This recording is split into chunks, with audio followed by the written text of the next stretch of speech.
Assalamualaikum warahmatullahi wabarakatuh. Salam sejahtera bagi kita semua. Kami dari tim Big Earners, Universitas Pakuan yang beranggotakan saya, Muhammad Rizky Ainur Rahman, Salsa Sylvia, dan Raden Amelia Gita Ramadan akan menjelaskan analisis kasus audit investigatif terhadap dugaan kecurangan dalam pengadaan aset berupa satu set hard drive pada salah satu cabang perusahaan nasional yang bergerak di bidang perbankan. Seperti yang diketahui, perkembangan ekonomi Indonesia kini sedang mengalami kemajuan yang cukup berarti. Berdasarkan data yang dirilis oleh Badan Pusat Statistik Indonesia, selama 2 tahun setelah pandemi COVID-19, ekonomi Indonesia mengalami peningkatan yang signifikan. Pada tahun 2021, pertumbuhan ekonomi Indonesia mencapai 3,70%. Sementara pada tahun 2022, pertumbuhan tersebut meningkat menjadi 5,31%. Untuk menjaga stabilitas dan pertumbuhan ekonomi Indonesia, berbagai sektor perlu berperan aktif. Salah satu sektor yang dapat membantu adalah sektor perbankan. Dalam membantu pertumbuhan ekonomi nasional, industri perbankan mempunyai peranan penting, seperti menyalurkan dana ke masyarakat dalam investasi aset produktif, menyediakan jasa menyangkut penyimpanan dana, dan perluasan kredit. Dari penjelasan sebelumnya, dapat diketahui bahwa industri perbankan memiliki peran penting dalam perekonomian di Indonesia. Akan tetapi, industri perbankan juga mempunyai beberapa risiko. Salah satunya adalah kurangnya sistem pengelolaan aset yang baik. Seperti kasus yang terjadi pada salah satu cabang sebuah perusahaan nasional yang bergerak di bidang perbankan, diketahui bahwa divisi IT cabang tersebut membeli satu set hard drive untuk meningkatkan kapasitas penyimpanan data nasabah cabang tersebut. Sebelumnya, terdapat pedoman perusahaan bahwa perusahaan hanya dapat menggunakan satu jenis produk yang dibuat sebuah perusahaan perangkat multinasional yang telah disertifikasi keamanannya. Akan tetapi, divisi IT cabang tersebut membeli perangkat tidak sesuai dengan pedoman perusahaan. Pada kasus ini, terdapat kecurangan, di mana kecurangan tersebut terjadi karena kekurangan internal control yang dapat memberikan kesempatan bagi individu-individu yang tidak bertanggung jawab untuk melakukan penyalahgunaan kekuasaan.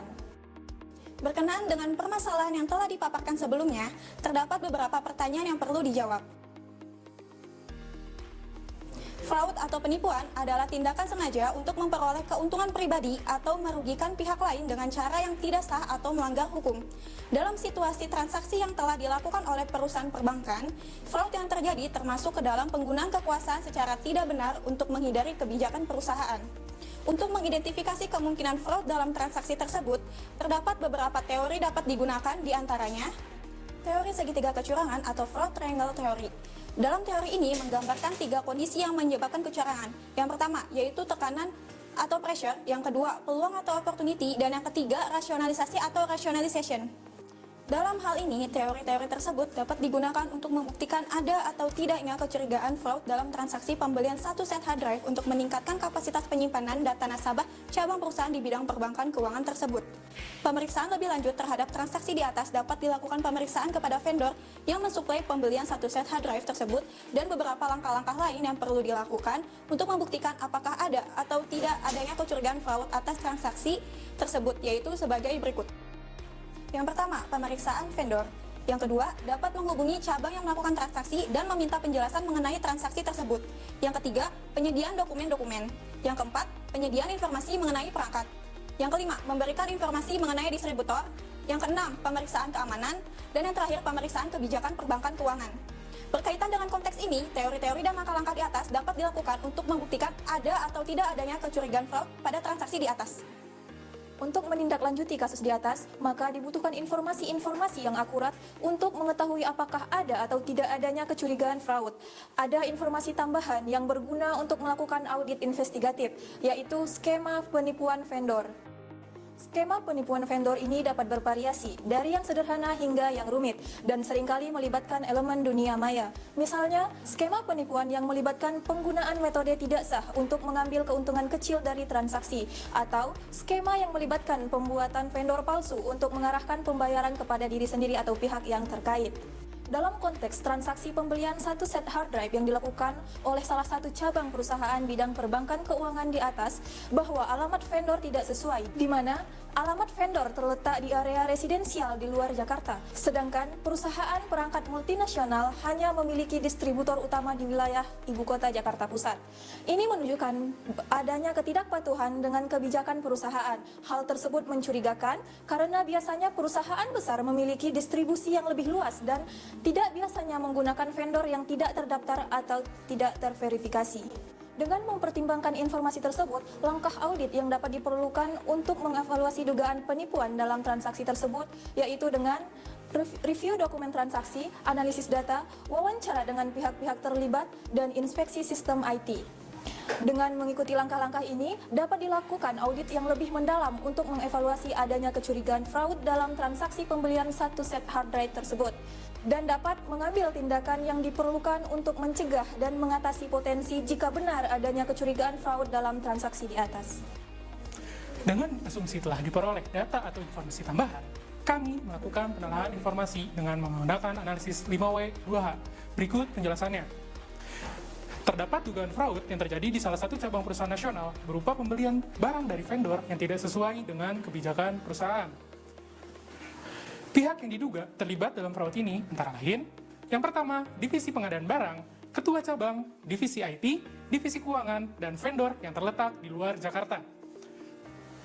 Lokasi terjadinya indikasi kecurangan yaitu di salah satu cabang perusahaan nasional yang bergerak di bidang perbankan. Kami menduga fraud terjadi saat transaksi pembelian hard drive terjadi. Dengan menggunakan fraud triangle theory, kami mengidentifikasi alasan mengapa fraud terjadi. Yang pertama, opportunity. Terdapat ketidakmampuan pengendalian internal perusahaan. Yang kedua, kemudahan akses terhadap informasi vendor yang digunakan perusahaan. Yang kedua, pressure. External pressure yaitu persaingan bisnis yang ketat atau kebutuhan akan peningkatan performa untuk mempertahankan posisi dalam industri. Yang kedua, financial pressure. Individu atau departemen mungkin menghadapi tekanan keuangan yang signifikan seperti target kinerja yang sulit dicapai atau kebutuhan mendesak untuk meningkatkan kinerja finansial. Yang ketiga, rationalization. Yang pertama, harga yang ditawarkan vendor tidak akan merugikan perusahaan karena nilainya masih di dalam batas harga yang wajar. Yang kedua, produk yang ditawarkan dari vendor lain adalah produk yang sama dengan yang disertifikasi oleh perusahaan.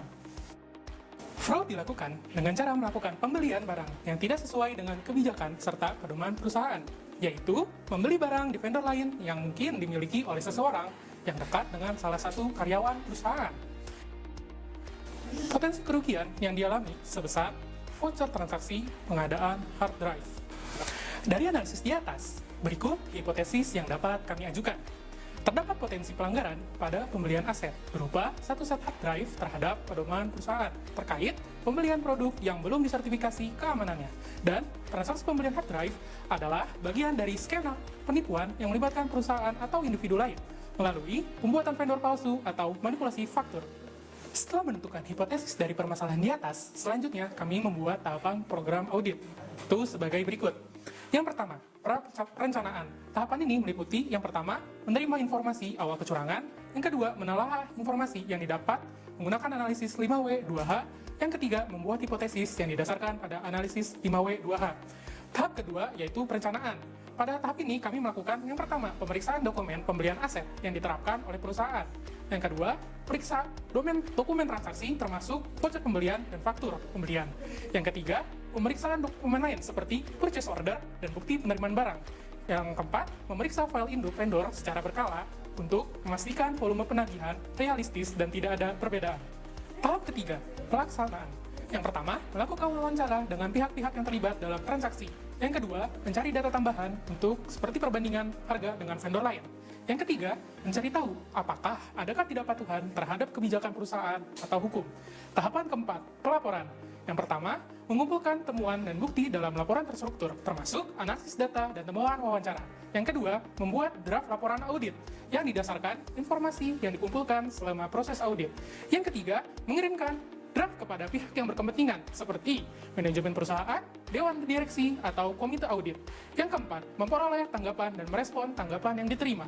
Dan terakhir, membuat kesimpulan hasil pemeriksaan. Berdasarkan dari analisis yang telah kami lakukan sebelumnya, kami menyimpulkan bahwa telah terjadi kecurangan dalam penggandaan aset, yaitu satu set hard drive di salah satu cabang perusahaan nasional yang bergerak di sektor perbankan.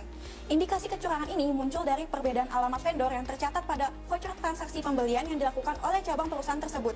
Kecurangan dilakukan dengan cara melanggar kebijakan dan pedoman perusahaan, yakni dengan membeli barang dari vendor yang tidak memiliki sertifikasi keamanan atau mungkin dimiliki oleh individu tertentu, mungkin bahkan dekat hubungannya dengan salah satu karyawan perusahaan. Sekian pemaparan dari tim kami, terima kasih.